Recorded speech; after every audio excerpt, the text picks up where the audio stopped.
बहुत धन्यवाद संचालक महोदय।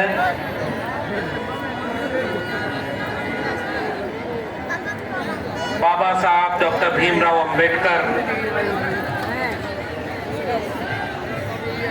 की जयंती के लिए भीम नगरी समारोह आयोजन समिति द्वारा आयोजित इस ऐतिहासिक भीम नगरी समारोह में आए हुए आप सभी सम्मानित लोगों को मेरा क्रांतिकारी जय भीम, जय मंडल, जय संविधान है, इनकलाब जिंदाबाद है। नीचे तू आ जाओ यार वीडियो तो ही। आज पहली बार मैं लगभग 3 दशक से आयोजित हो रहे इस भीम नगरी समारोह में शामिल होकर खुद को गौरवान्वित महसूस कर रहा हूं। इस दुनिया में बहुत सारे लोग आए और गए। पहले लोग इंसान पैदा हुआ करते थे, आप तो बैठ रहे थे यहाँ, और दुनिया में आके बंटवारा हो जाता था। इस देश में लोग इंसान पैदा होते थे तो उन्हें जातियों में बांट दिया जाता था। लेकिन बाबा साहब डॉक्टर भीमराव अंबेडकर के बनाए संविधान के बाद इंसान के बीच के बंटवारे को खत्म करके इंसानियत का एक नई दुनिया बनाने का ख्वाब देखने वाले विश्व रत्न बाबा साहब डॉक्टर भीमराव अंबेडकर की जयंती समारोह में आज हम लोग बाबा साहब को याद कर रहे हैं। इस दुनिया का काम बहुत सारे बाबाओं के बिना चल सकता है। कोई पर्ची बनाने वाला, कोई जितने भी तरह के बाबा हैं उन सब के बिना इस दुनिया का इस भारत का काम चल सकता है, मगर किसी एक बाबा के बिना यह भारत का काम नहीं चल सकता। तो उनका नाम है बाबा साहब डॉक्टर भीमराव। बाकी बहुत सारे बाबाओं के बिना भी यह भारत चल सकता है और चलता रहा है। आजकल तो नए नए बाबा आ गए, रोज पर्ची बनाते हैं। किसी की पर्ची से ये भारत रहने लायक नहीं बना। इस देश में हजारों साल से इंसान को इंसान के बराबर का दर्जा देने के लिए लड़ाई लड़नी पड़ी है, संघर्ष करना पड़ा है। और वो संघर्ष शुरू हुआ तथागत बुद्ध से, जब उन्होंने इस दुनिया को कहा कि प्रज्ञाशील और करुणा पर एक ऐसी दुनिया होनी चाहिए जिसमें इंसान और इंसान बराबर हो। और बुद्ध के खिलाफ युद्ध छेड़ने वाले कौन लोग थे? देखिए भाई, आपने हमें बुलाने का जोखिम उठाया है तो थोड़ी कड़वी और सच्ची बात भी करना हमारे लिए जरूरी है, क्योंकि बात भी हम बाबा साहब डॉक्टर भीमराव अंबेडकर के मंच पर कर रहे हैं। बाकी सारी बातें थोड़ा मिला जुला के चल जाती, लेकिन हम ये भी समझते हैं कि चुनाव है, इसलिए बहुत सारी बातें इशारे में कही जाएंगी। इस मंच से किसी और व्यक्ति का नाम लेने की जरूरत ही नहीं, जिस मंच का नाम है बाबा साहब डॉक्टर भीमराव अंबेडकर के नाम पर। मैं एक सवाल आपसे करना चाहता हूं, और खासकर नौजवानों की पीढ़ी से। मैं जब यहाँ आ रहा था तो मैं देख रहा था बहुत जगहों पर डीजे बज रहा है, लाखों लाख लोग बाबा साहब की जयंती मनाते हैं। पूरे देश में बाबा साहब की जयंती मनाई जाती है, और बाबा साहब की जयंती तो वो लोग भी मनाते हैं जो अपना काम बाबा साहब के खिलाफ कर रहे हैं। समझदार को इशारा काफी। 14 अप्रैल और 6 दिसंबर को बाबा साहब अंबेडकर की मूर्ति पर माला वो लोग भी पहनाते हैं जो चाहते हैं कि बाबा साहब के विचारों पर ताला लग जाए, इसीलिए मूर्ति पर ताला और हमारे जैसे लोग जब आपके बीच में आए हैं तो आपको याद दिलाना चाहते हैं कि बाबा साहब डॉक्टर अंबेडकर ने खुद कहा था, मुझे मूर्तियों में मत ढूंढना, मैं तुम्हें किताबों में मिलूंगा।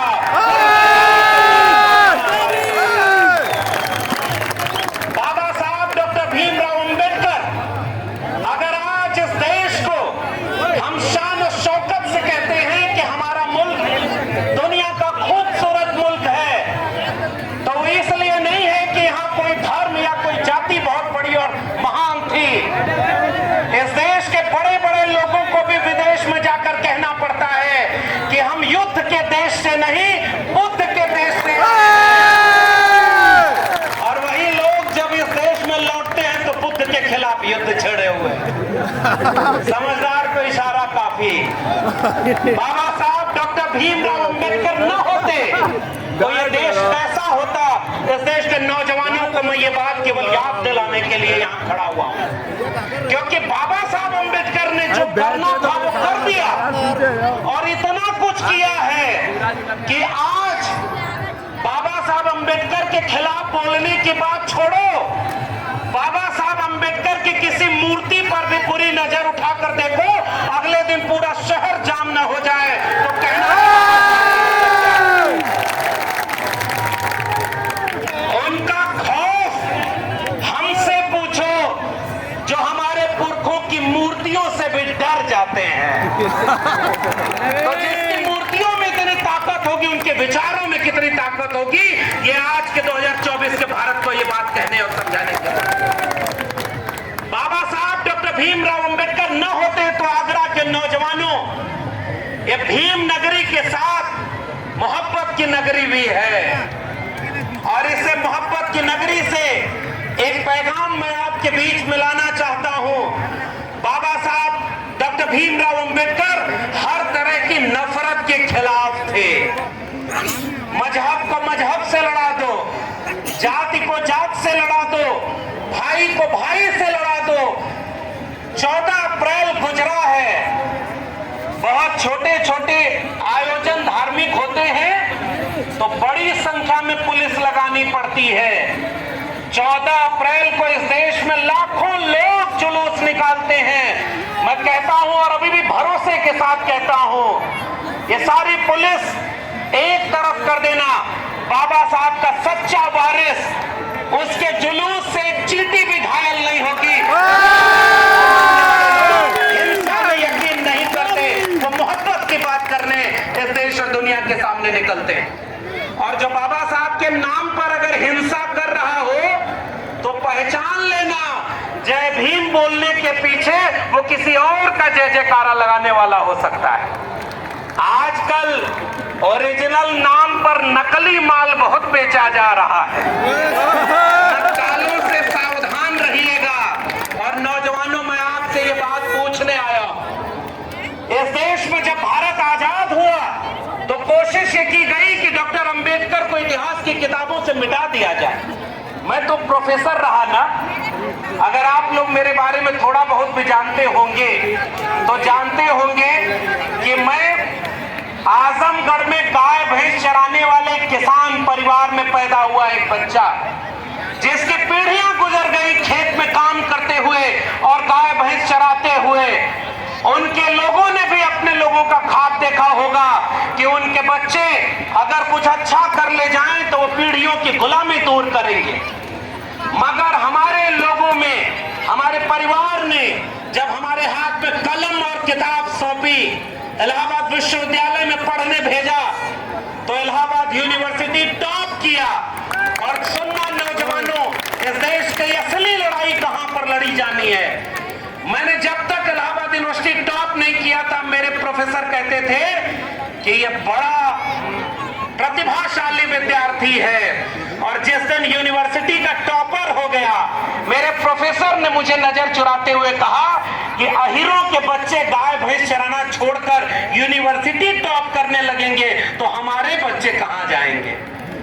ये सबसे बड़ी बीमारी इस देश की है, जिसका इलाज करने वाले एक मसीहा की जयंती मनाने हम यहाँ खड़े। इलाहाबाद यूनिवर्सिटी टॉप करके दिल्ली विश्वविद्यालय पहुंचा और देश के सबसे बड़े केंद्रीय विश्वविद्यालय में 14 साल प्रोफेसर रहा। बहुत दिन तक तो मैं समझता था कि मैं अपनी मेहनत से और अपने घर वालों की कुर्बानी से यहां तक पहुंचा हूं, लेकिन आज आगरा के इस ऐतिहासिक मंच से एक और आत्मस्वीकृति कहता हूं। जाने कितने परिवारों ने अपने बच्चों को इतना बड़ा बनाने का ख्वाब देखा होगा, वो ख्वाब टूट गया होगा। हम यहां तक पहुंचे, अगर नहीं पहुंच पाते, अगर इस देश में भारत का संविधान और मंडल कमीशन लागू ना होता तो हम भी आजमगढ़ में कहीं गाय भैंस चरा रहे होते, हम यहां पर खड़े होकर नहीं कर सकते। ये बोलने का हक किसने दिया? इस देश के संविधान ने दिया है। ये आंख में आंख मिलाकर निडर होकर अपने वक्त का सच कहने की हिम्मत किसने दी है? इस भारत के संविधान ने दी है। आदमी को आदमी से बराबर मिलाने का ये नया भारत बनाने की कोशिश किसने की है? इस देश के संविधान ने की है। इसलिए आज मैं आपसे ये कहने आया हूं, जिस संविधान के दम पर ये खूबसूरत मुल्क बना है, कुछ लोग कहते हैं कि इस संविधान को बदलना है। आज बाबा साहब डॉक्टर भीमराव अंबेडकर की जयंती मनाते हुए अगर हम आज के खतरे को आपसे नहीं साझा करेंगे तो माफ करिए, हम बाबा साहब अंबेडकर के साथ पूरा न्याय नहीं कर रहे। क्या आपको पता है कि नहीं इस देश का संविधान बदलने की बात की जाती है? पता है कि नहीं? आप जरा बताइए। क्या इस देश का संविधान बदलने की बात की जा रही है? की जाती है।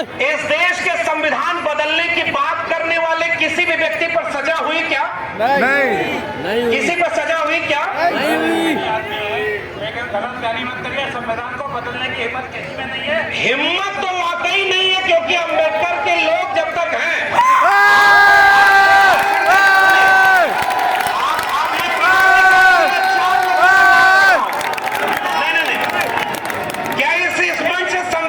होनी चाहिए, क्या होनी चाहिए, की बात नहीं होनी चाहिए? होनी चाहिए, होनी चाहिए, की बात नहीं होनी होनी चाहिए, चाहिए?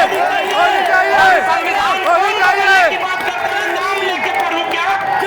मैं नाम लेके पढ़ूं क्या? मैं इतिहास बताऊं क्या? इसलिए एक बात और बता रहा हूं, अगर किसी को कोई बात कहनी है तो मैं बैठ जाता हूं, पहले उनका भाषण हो जाए फिर मैं अपनी बात कहूंगा। क्या मुझे अपनी बात कहने का हक नहीं है? अपनी बात कहने का हक नहीं है? मैं संविधान की बात कर रहा हूं, आपकी कोई राय नहीं मानूंगा। 1 घंटे बोलो, 1 घंटे। हाँ देखिए, ये बोल के गए 1 घंटे बोलो। बस बस प्रस्ताव है, एक मेरी तरफ से एक प्रस्ताव है, जिसको मेरी बात में गलत लगे पहले उसका भाषण करवा लीजिए, उनका भी जवाब मैं अपने भाषण में उसके बाद दे दूंगा। लगता है तो इनका भाषण पहले करा लीजिए, मैं बैठ जाता हूं। लेकिन साहब, हमको बुलाया है तो सच सुनना पड़ेगा। हमने तो अभी किसी का नाम ही नहीं लिया, लेकिन सबको पता चल गया है कि हम किसकी बात कर रहे हैं। हमें भी पता है कि ये राजनीतिक मंच नहीं है, इसीलिए तो मैं केवल और केवल संविधान की बात कर रहा हूं। अभी तो 2 करोड़ नौकरी का हिसाब मांगा ही नहीं, अभी तो झूठ का हिसाब मांगा ही नहीं, और संविधान की बात करने आपके बीच में खड़ा हूं, संविधान की बात करके जाऊंगा। जितने नौजवान खड़े हैं, आज जो सज्जन आए, बहुत वरिष्ठ लोग हैं, मैं सबका सम्मान करता हूं। हमारी लड़ाई आपसे नहीं है, लेकिन एक बात याद रखना, उत्तर प्रदेश में भी एक सरकार है। मैं इशारे में एक और बात कह रहा हूं, आप हमारा नाम बदल देना हम बर्दाश्त कर लेंगे, मेरे गांव का नाम बदल देना हम बर्दाश्त कर लेंगे, मेरे जिले का नाम बदल देना हम बर्दाश्त कर लेंगे। भारत के संविधान को बदलने की बात करोगे तो हम नहीं बदलेंगे। ये संविधान की बात क्यों कहनी चाह रहा हूं मैं, वो आपको समझाने आया। ये संविधान नहीं था तो हमारे जैसे लोग प्रोफेसर बन करके विश्वविद्यालय में नहीं पहुंच पाते थे। ये संविधान नहीं था तो लोग सड़क पर चलने पर भी जातियां पूछा करते थे। ये संविधान नहीं था तो तालाब से पानी कौन पिएगा ये अभी जाति देख करके तय होता था। बताओ पुराने लोगों गलत कह रहा हूं क्या? और संविधान अभी तो बचा है कि हम बोल रहे हैं। याद रखना आगरा के लोगों, अभी थोड़ी देर में ये जो हलचल हुई ये घटना नहीं संकेत है। अगर समय रहता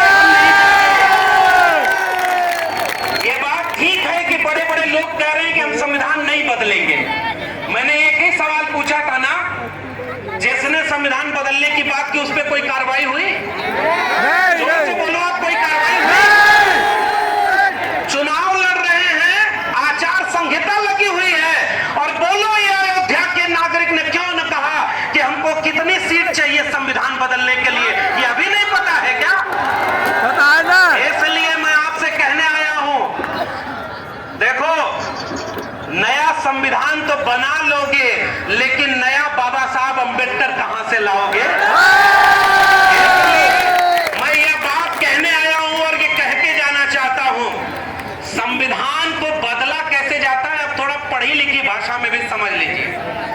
बाबा साहब डॉक्टर अंबेडकर ने जो हक और अधिकार दिया, ओबीसी समाज के लोगों को लगता है, और यहां बहुत सारे ओबीसी समाज के लोग आए होंगे, उन ओबीसी समाज के लोगों को भी मैं एक बात कहना चाहता हूं। जब ये नया भारत बन रहा था तो पहले कोशिश की गई कि बाबा साहब अंबेडकर की किताबें मत छापिए, वरना लोग पढ़ लेंगे तो जान जाएंगे कि अंबेडकर जैसा मसीहा इस देश में कैसे पैदा हुआ। बाबा साहब अंबेडकर की पहली पूरा किताबों का संकलन कब प्रकाशित हुआ? आपका जनरल नॉलेज चेक करता हूं, पता है? 1980 में प्रकाशित हुआ। 1900 यानी आजादी के 30 साल लग गए कि बाबा साहब की पूरी किताबें जो लिखी हुई हैं वो प्रकाशित हो जाएं। बाबा साहब को भारत रत्न कब मिला? बताइए जोर से। 1990 में मिला। यानी आजादी के 40 साल लग गए बाबा साहब को भारत रत्न देने में। लेकिन कुछ लोगों को भ्रम था, जैसे आज भी कुछ लोगों को भ्रम है, बाबा साहब पर बात लक्ष्मण यादव कैसे कर सकता है? हम तो करेंगे, और हम ओबीसी समाज के लोगों को भी एक बार जगाने की बात करना चाहते हैं।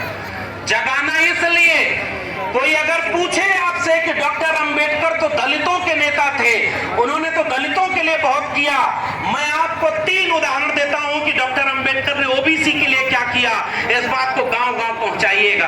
पहला उदाहरण, भारत के संविधान में पहला संशोधन जब हुआ, अनुच्छेद 15(4) अनुच्छेद 16(4) जोड़ा गया।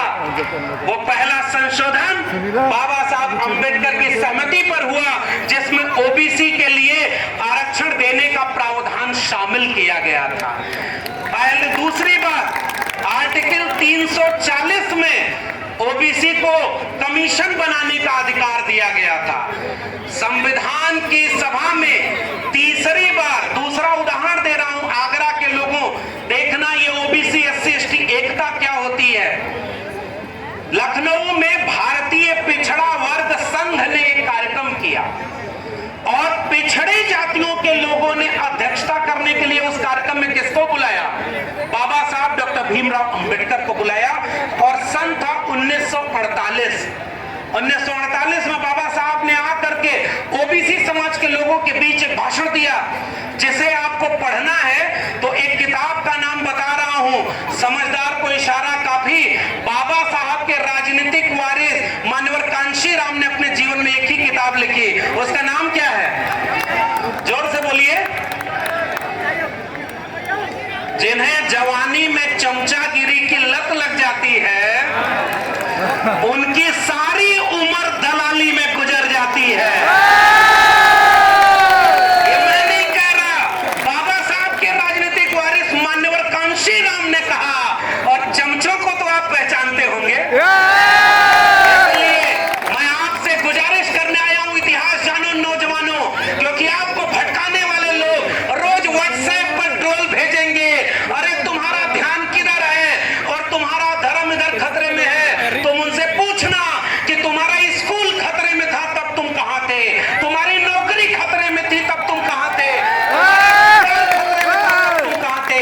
इसलिए अंबेडकर की बात करना जब शिक्षा की बात करना हो, मेरे पहले एक बात बोली गई ना कि शिक्षा बहुत जरूरी है।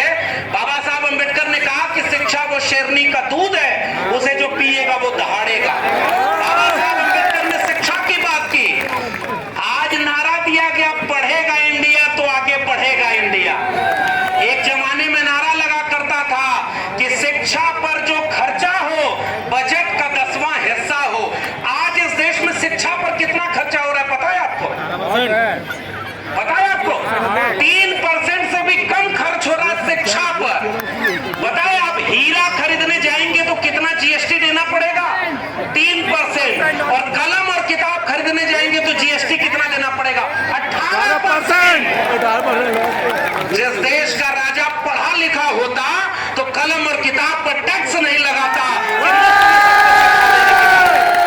इसलिए बाबा साहब अंबेडकर की बात करना, शिक्षा और स्कूल कॉलेज को बचाने की बात करना है।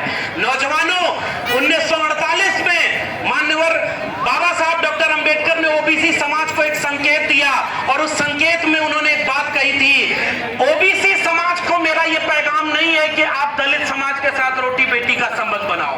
डॉक्टर अंबेडकर कहते हैं उस भाषण में, डॉक्टर अंबेडकर ने कहा, आप अपनी संस्कृति मानो, हम अपनी संस्कृति मानेंगे, लेकिन आपका भी शोषण जाति के नाम पर हुआ है और हमारे समाज का भी शोषण जाति के नाम पर हुआ है। इसलिए हम आपको जगाने और एकजुट करने आए हैं। चलो एससी एसटी ओबीसी समाज के लोगों, इस देश के 90% कमेरा लोगों, तुम एकजुट हो जाओ, तुम्हें 10% लुटेरा लोगों से लड़ना है। ये बाबा साहब डॉक्टर अंबेडकर की चेतना। मैं यहां खड़ा हुआ हूं, अभी थोड़ी देर पहले आपने कविता सुनी ना कि सिर्फ हंगामा खड़ा करना मेरा मकसद नहीं, मेरी कोशिश है कि सूरत बदलनी चाहिए। तो हम तो संविधान की बात कर रहे हैं, हमारा भी मकसद कहीं उत्तेजना, अरे भाई हम क्यों चाहेंगे कि आयोजन समिति हमारी वजह से मुश्किल में पड़ जाए कि अगली बार इस कार्यक्रम की परमिशन ही न मिले। इसी 13 अप्रैल को मुझे मुख्य अतिथि बनाकर बुलाया गया था बाबा साहब की जन्मस्थली महू में, और रात में ये कार्यक्रम कैंसिल कर दिया गया। अभी कितना इशारा करना बाकी होगा देश के बाबा साहब के बच्चों कि संविधान कितना खतरे में है। बाबा साहब की जयंती मनाने के लिए अगर परमिशन लेनी पड़ गई तो कुछ दिन बाद जय भीम बोलने के लिए भी परमिशन लेनी पड़ेगी, ये बात मैं कह के जा रहा हूं। और इसलिए मैं आपसे कह रहा हूं, बाबा साहब ने 1948 में एकजुट होने का संकेत दिया था। मैं आगरा के इस मंच से अपने ओबीसी समाज के लोगों से एक आह्वान करने आया हूं, उठो किसानों, उठो कमेरा लोगों, खेत में काम करने वाले लोगों, हल चलाने वाले लोगों, कुदाल फावड़ा चलाने वाले लोगों, जितने भी हाथ से श्रम करने वाले लोग हैं, आप सब एकजुट हो जाओ और अपने बच्चों को कलम और किताब दे दो, वरना अगर ये संविधान नहीं रहेगा तो कलम और किताब आपके हाथ में नहीं आएगी। इसलिए कुछ लोग हैं जो आपके हाथ से कलम और किताब छीन करके कुछ और पकड़ाना चाहते हैं। इसलिए मैं आपको इशारे में एक बात कहना चाहता हूं, हमारे पुरखों के हाथ में कुदाल फावड़ा था, हमारे पुरखों के हाथ में फरसा था, उन्होंने पीढ़ियों अपने खून पसीने से इस दुनिया को रहने लायक बनाया। और जब देश के नए विश्वविद्यालय बने तो आओ देखो संविधान कैसे में खतरे में है। मैं आपको उदाहरण दे रहा हूं, 2020 तक इस देश के 596 कुलपतियों में से केवल 6 कुलपति दलित समाज के, केवल 6 कुलपति आदिवासी समाज के, केवल 36 कुलपति ओबीसी समाज के थे और 550 कुलपति केवल एक ही तबके के थे। बताओ यहां संविधान लागू हुआ है क्या? नहीं। ज्वाइंट सेक्रेटरी आज भी 90 में से केवल 3 ओबीसी हैं, 1 दलित और 1 आदिवासी है। बताओ यहां संविधान लागू हुआ है क्या? ऑक्सफैम की रिपोर्ट कहती है कि मीडिया में 121 बड़े पदों में से 1 दलित और 1 ओबीसी है, आदिवासी 1 भी नहीं है, 118 एक ही तबके के लोग बैठे हैं। बताओ संविधान खतरे में है कि नहीं है? इसलिए मैं आपसे एक अपील करने आया हूं, ये बात मैं फिर से कह रहा हूं, जो सज्जन आपत्ति करने आए थे उन्होंने मुझसे यही कहा कि संविधान खतरे में नहीं है, ये झूठ नहीं बोलना है। तो भाई झूठों ने झूठों से कहा है सच बोलो, सरकारी ऐलान हुआ है। इसलिए सच ये है कि अगर संविधान नहीं रहेगा तो हम आप भी महफूज नहीं रहेंगे। संविधान है इसलिए हम हैं, संविधान है तो हमारे लोगों की नौकरी है, नहीं तो क्या होगा, मजदूर बनने के लिए तैयार हो जाना। इसलिए बाबा साहब डॉक्टर अंबेडकर ने तीसरा काम जो ओबीसी समाज के लिए किया और इस पैगाम को गांव-गांव पहुंचाना, 1951-52 के बाद बाबा साहब अंबेडकर जब केंद्रीय मंत्री थे उन्होंने इस्तीफा दिया। उसमें 3 कारण बताए। पहला कारण बताया कि हिंदू कोड बिल लागू नहीं हो रहा है,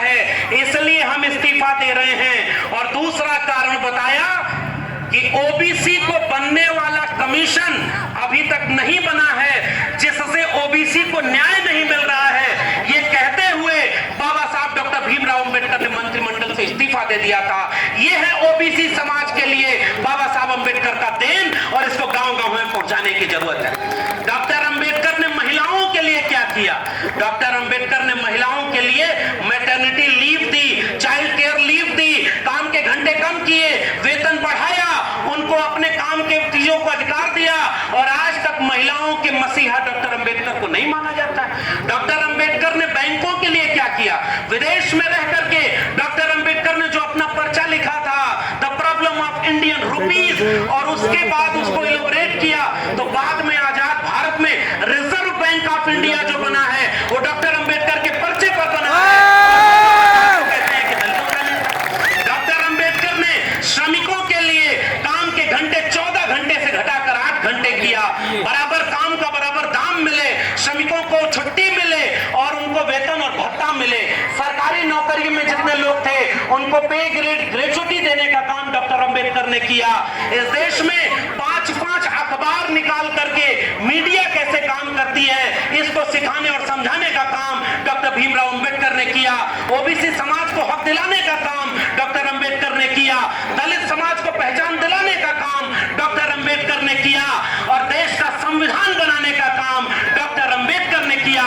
इस बात को गांव-गांव कहने की जरूरत है। अब जरा एक इम्तिहान ले लो, अगर इतना काम किसी और नेता ने किया होता और कोई और देश होता तो हर पढ़े लिखे आदमी के घर में बाबा साहब अम्बेडकर की फोटो होती कि नहीं? बताओ आप, एक कड़वा सच और पूछो, आज डॉक्टर अम्बेडकर की फोटो किसके घर में मिलती है? बताइए किसके घर में मिलती है? समझ गए ना? अभी इस देश को अभी और सुधारना बाकी है, जो संविधान से सुधरेगा। किसी को बड़ा, किसी को छोटा, किसी को ऊंचा, किसी को नीचा कह के हम बहुत दिन तक इस दुनिया को खूबसूरत नहीं बना पाएंगे। डॉक्टर अम्बेडकर का मतलब है मानवता, डॉक्टर अम्बेडकर का मतलब है शिक्षा। डॉक्टर अम्बेडकर 32 डिग्री लेकर के पढ़ करके आए थे, और 32 की 32 डिग्री ओरिजिनल डिग्री थी। मैंने आचार संहिता को उल्लंघन नहीं किया। ओरिजिनल डिग्री बाबा साहब अम्बेडकर के पास कितनी थी? 32। कितनी थी? 32 डिग्री जिसके पास हो, वो नौकरी करने जब आया सयाजी बाग गायकवाड़ के वहां पर, चपरासी ने फाइल फेंक कर दिया। इतिहास पढ़ना नौजवानों, वरना तुम्हें भी कोई आकर के कहेगा मेरी झोपड़ी के भाग आज जाग जाए। बच के रहना, तुम्हारी झोपड़ी के भाग अगर जगेंगे तो शिक्षा से जगेंगे और किसी चीज से नहीं जगेंगे, किताब से जगेंगे। इसलिए डॉक्टर अम्बेडकर जब पढ़कर वापस आए तो फाइल फेंक कर दी गई। आज ही गूगल करना जाकर के, सयाजी बाग में वहां गया हूं, डॉक्टर अम्बेडकर को पानी पीने के लिए अलग से दिया गया। डॉक्टर अम्बेडकर रोए थे बैठ करके।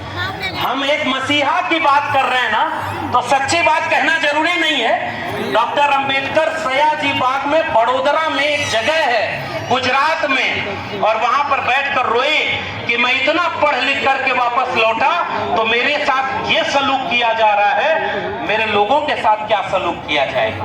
इसलिए डॉक्टर अम्बेडकर ने वहां संकल्प लिया था कि जब तक इस देश से जाति का विनाश नहीं कर देंगे तब तक चैन से नहीं बैठेंगे। डॉक्टर अम्बेडकर के पास मौका था, इतने पढ़े लिखे थे कि वो विदेश चले जाते, लेकिन डॉक्टर अम्बेडकर विदेश नहीं गए, इसी देश में रहे।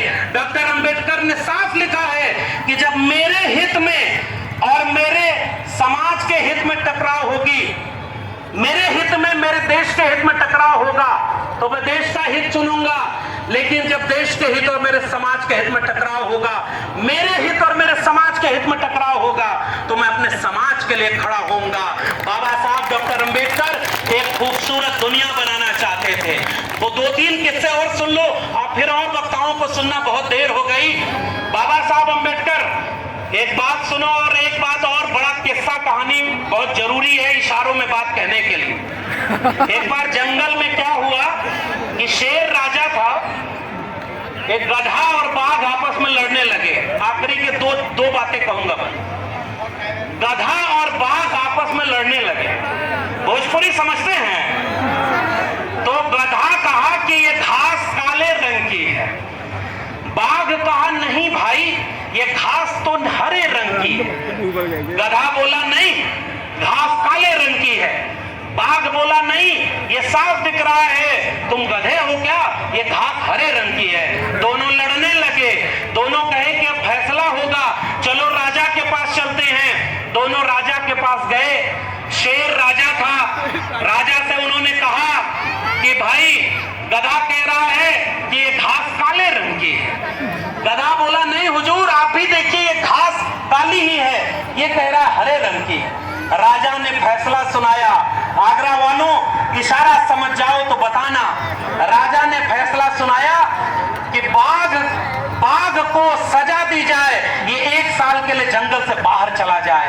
गधा इसके बाद खूब नाचता गाता उछलता कि मेरे हक में फैसला हुआ, मैं जीत गया, और खूब खुश होकर के चला गया। बाघ गया, शेर के पास पहुंचा और कहा हुजूर ये कैसा न्याय है, आप भी देख रहे हैं कि घास हरे रंग की है और आपने गधे के पक्ष में फैसला दे दिया।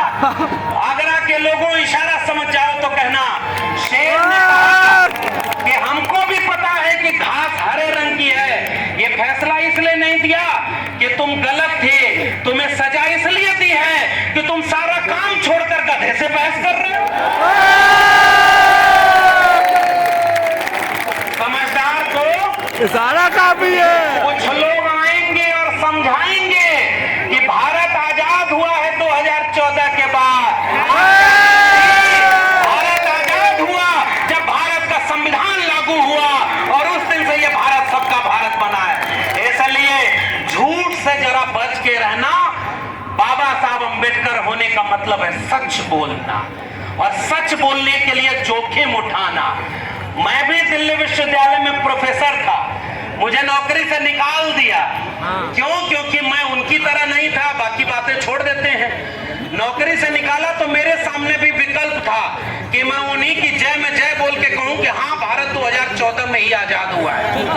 मैं ये बोलता तो मुझे नौकरी मिल जाती, लेकिन मैंने ये चुना और तय किया कि जुल्म के साये में लब खोलेगा कौन, और हम भी चुप रहे तो फिर बोलेगा कौन। इसलिए आपसे कहने आया हूं, इस देश को आजाद कराने में हमारे लोगों ने फांसी का तख्ता चढ़ करके चूम लिया। भगत सिंह जेल में बंद थे, भगत सिंह से जाकर अंग्रेजों ने पूछा कि बताओ, तो भगत सिंह ने अपने साथी को खत लिख करके भेजा कि उनकी ये जिद कि नया तर्जे ज़फ़ा क्या है। इसका मतलब कि वो पूछते हैं कि तुम्हारा अगला प्लान क्या है, कि उनकी ये जिद कि नया तर्जे ज़फ़ा क्या है, मेरा ये शौक की देखें सितम की इम्तिहा क्या है। आज इस देश में सवाल ये नहीं है कि लक्ष्मण यादव प्रोफेसर बचेगा या नहीं बचेगा। आज सवाल इस बात का नहीं है कि मैं यहां से सुरक्षित घर वापस लौटूंगा या नहीं लौटूंगा। सवाल इस बात का है कि आने वाली पीढ़ियां तुमसे हिसाब मांगेंगी। आगरा के लोगों, आप 30 साल से ये भीम जयंती मना रहे हो ना, आप 30 साल से इसलिए मना पा रहे हो क्योंकि आपके पास इतना बड़ा मसीहा है। और इसी आगरा में उसने एक चेतावनी दी थी, पुराने लोग जानते होंगे। उस चेतावनी को दोहराऊं क्या? वो चेतावनी क्या थी? किसने धोखा दिया डॉक्टर अंबेडकर को? पढ़े लिखे लोगों ने। समझदार को इशारा काफी है। डॉक्टर अंबेडकर ने लिखा है, बड़ी मुश्किल से ये कारवां यहां तक पहुंचाया हूं। आगरा के लोगों, रील्स देखते हो ना, इसकी रील्स बना के गांव गांव पहुंचाना, क्योंकि उधर से भी गांव गांव एक रील्स पहुंच रही होगी। मैं बचपन में नाली के गैस से चाय बनाया, अगर उससे चाय बनती तो सिलेंडर 1000 रुपया क्यों होता। इसलिए तर्क और वैज्ञानिकता का नाम है डॉक्टर अंबेडकर, अंधविश्वास और पाखंड का नाम अंबेडकर। इसलिए आपसे मैं गुजारिश करने आया हूं, डॉक्टर अंबेडकर की चेतावनी, मसीहा पुरखा क्या करके गया है सुनना अंबेडकर वालों। उन्होंने कहा कि बड़ी मुश्किल से ये कारवां यहां तक पहुंचाया। बताइए पुराने जितने लोग हैं, ये डॉक्टर अंबेडकर का वाक्य है कि नहीं है? बताइए ये लिखा है कि नहीं? किसके लिए लिखा था कि बड़ी मुश्किल से ये कारवां यहां तक पहुंचाया हूं? इसे आगे ले जाना और आगे न ले जा पाओ तो वहीं छोड़ देना, इसे पीछे मत देना, जाने देना। आगरा के लोगों, भीमनगरी के लोगों, एक सवाल पूछूंगा, ईमानदारी से जवाब देना, क्या बाबा साहब अम्बेडकर का कारवां मीलों पीछे नहीं ले जाया जा रहा है? झूठ बोल रहा हूं। आरक्षण 2 जगह लागू है, सरकारी शिक्षा और सरकारी नौकरी में। सरकारी शिक्षा का जवाब मुझसे मांगिए। नई शिक्षा नीति जब से लागू हुई, 45,000 देश में डिग्री कॉलेज सरकारी थे। अगले 20 साल में 2047 तक उनको कम करके क्लोजर और मर्जर की पॉलिसी बनाई गई है। गूगल कर लेना, थोड़ा गूगल करके पता चलेगा कि जब नए स्कूल और डिग्री कॉलेज खोलने थे तो देश की पॉलिसी बनी है कि सरकारी डिग्री कॉलेज बंद किए जाएंगे। बताओ, ये अम्बेडकर के सपनों का भारत है? नहीं। आपके जिले में जितने सरकारी स्कूल बने हुए हैं, आपकी जेब में अगर पैसा है तो ईमानदारी से बताओ, अपने बेटा बेटी को सरकारी स्कूल में भेजोगे? सच सच बताना, अपने बेटा बेटी को सरकारी स्कूल में भेजोगे? नहीं। ये जितने भी यहाँ सरकारी कर्मचारी हैं, मंच पर सरकारी लोग हैं, नेताजी लोग हैं, सबके बच्चे कहाँ पढ़ने जाते हैं? सच सच बताइएगा, जितने सरकारी कर्मचारी लोग हैं, सबके बच्चे सरकारी स्कूल में जाते हैं क्या? नहीं। उस सरकारी स्कूल में जाकर सर्वे करा लेना।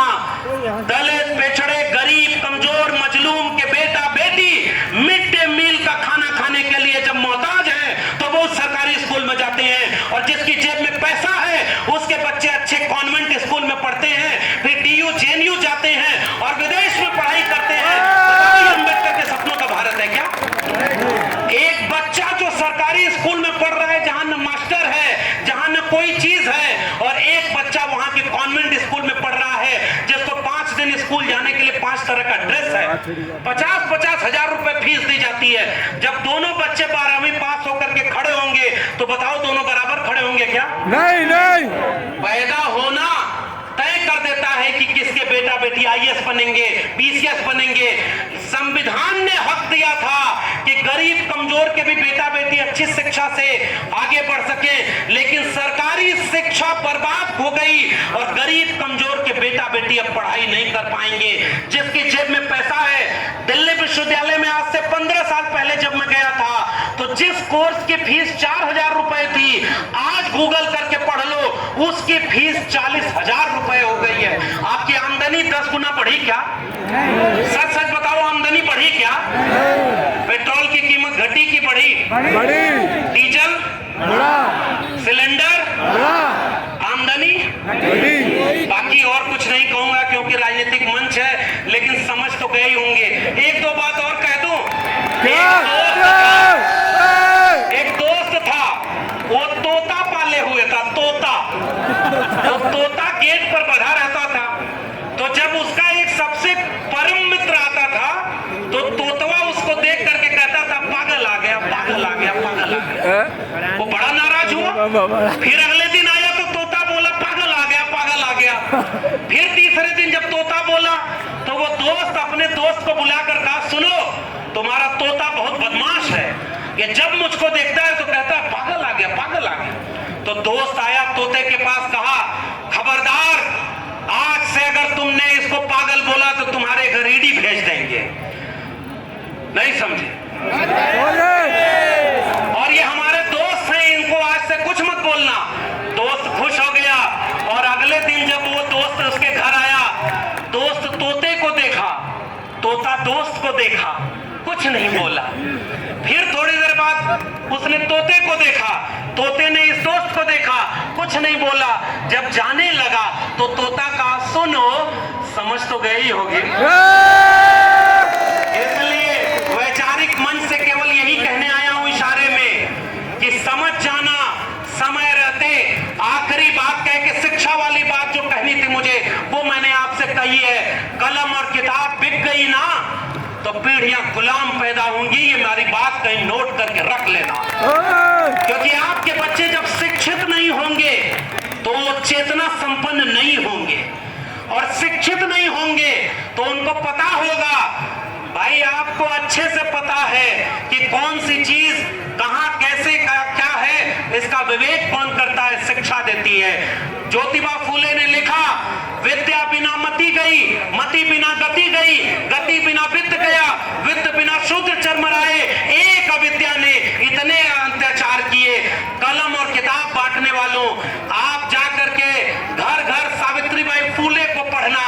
स्कूल खोला था दलित बच्चों और लड़कियों को शिक्षा देने के लिए। सावित्रीबाई फूले और ज्योतिबा फूले ने स्कूल में जब पढ़ाने जाती थी तो पिता ने घर से मारकर निकाल दिया। पता है ना, पिता ने घर से निकाल दिया ज्योतिबा फूले को। ज्योतिबा फूले नाराज होकर तपस्या करने नहीं गए थे। ज्योतिबा फूले स्कूल खोलते हैं और सावित्रीबाई फूले जब स्कूल में पढ़ाने जाती हैं तो 2 साड़ी लेकर के जाने को मजबूर होती हैं। नई पीढ़ी के नौजवानों, तुम्हें पता ही नहीं कि तुम्हारी कलम और किताब के लिए हमारे पुरखों ने कितना बलिदान दिया था।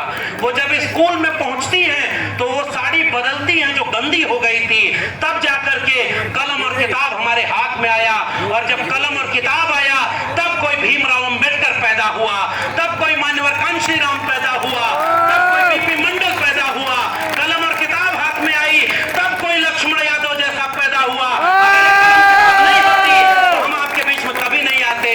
इसलिए आपसे गुजारिश है, आपसे विनती है, आप पहचानो जो कलम और किताब का दुश्मन है वो आपके बच्चों के भविष्य का दुश्मन है। जिसकी चिंता में आपके बच्चों की शिक्षा नहीं है, जिसकी चिंता में आपके बच्चों का रोजगार नहीं है, जिसकी चिंता में पढ़ाई, कमाई, दवाई, सिंचाई, महंगाई नहीं है, वो आपके संविधान की हिफाजत नहीं करेंगे। इसलिए मैं आपसे गुजारिश करने आया हूं, बहुत सारी बातें छोड़ देता हूं। ये आखिरी वाक्य और आखिरी पैगाम 2024 की भीम नगरी से अपने इन तमाम भीम के मसीहा के इन तमाम मानने वाले लोगों को, हमारे पुरख लायक थे तो उनके नाम पर इतना बड़ा कार्यक्रम करते हैं।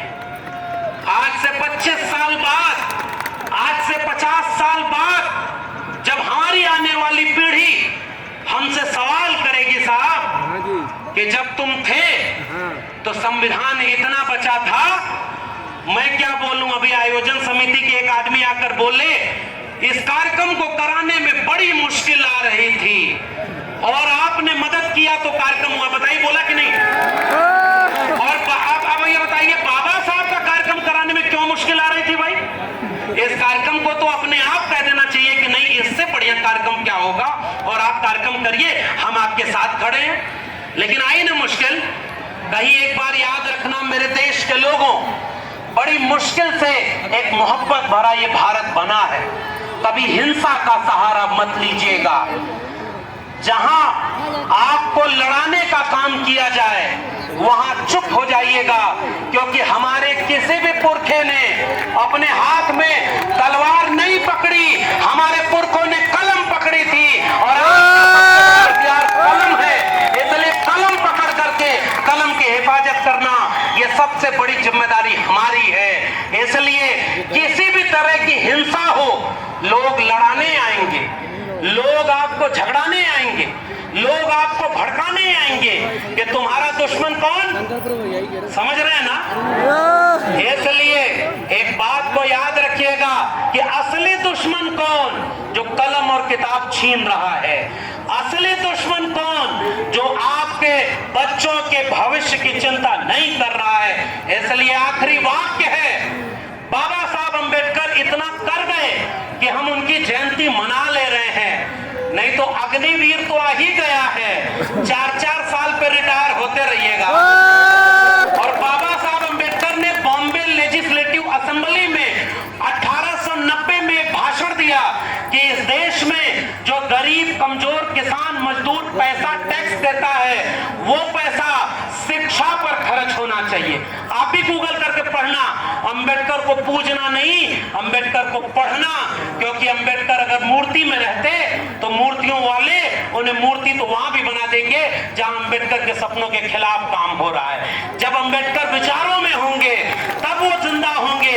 इसलिए उनकी किताबों को घर घर ले जाना और उनसे यह दावा करना कि इस देश को खूबसूरत लोकतंत्र अंबेडकर ने दिया है, इस देश को मोहब्बत का भारत अंबेडकर ने दिया है, इस देश में डॉक्टर राम मनोहर लोहिया और डॉक्टर भीमराव अंबेडकर एक साथ मिलकर काम करना चाह रहे थे।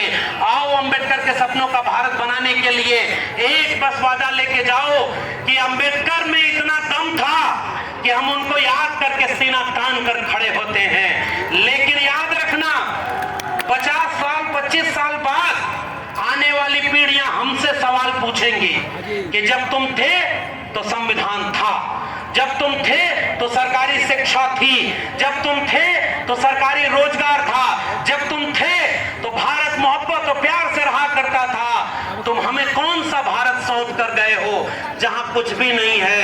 मैं क्या जवाब दूंगा? उन पीढ़ियों से आंख कैसे मिलाऊंगा? वो कहेंगे कि पुरखे नालायक थे, वो ऐसा भारत बचा भी नहीं पाए जिसको बनाने में बाबा साहब अंबेडकर के 4-4 बच्चे कुर्बान हो गए, और वो कुर्बानी बाबा साहब अंबेडकर की जाया होने दे रहे। इसलिए एक चिड़िया जंगल में आग लगी, जंगल में आग लगी तो एक चिड़िया चोंच के एक बूंद पानी से वहां पहुंच रही है, पेड़ जलने लगा तो सारी चिड़िया उड़ गई।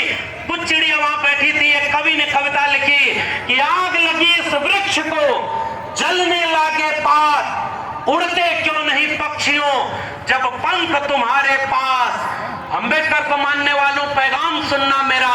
उन चिड़ियों ने जवाब दिया कि फल खाएं इस वृक्ष का और गंदे कीन्हे पात, धर्म हमारा यही है जले इसी के साथ। हम उस पेड़ का कर्ज निभाएंगे। तो वो चिड़िया जंगल की आग में अपने चोंच के एक बूंद पानी से आग बुझा रही थी। बाकी चिड़िया हंसने लगी कि तू कितनी नादान है, इतनी बड़ी आग लगी है, तेरे चोंच के एक बूंद पानी से वो आग बुझ जाएगी। उस चिड़िया का जवाब मेरा आखिरी वाक्य है। उस चिड़िया ने कहा कि मुझे पता है कि मेरे चोंच के एक बूंद पानी से जंगल की आग नहीं बुझेगी, मगर जब इस जंगल का इतिहास लिखा जाएगा, इस आग का इतिहास लिखा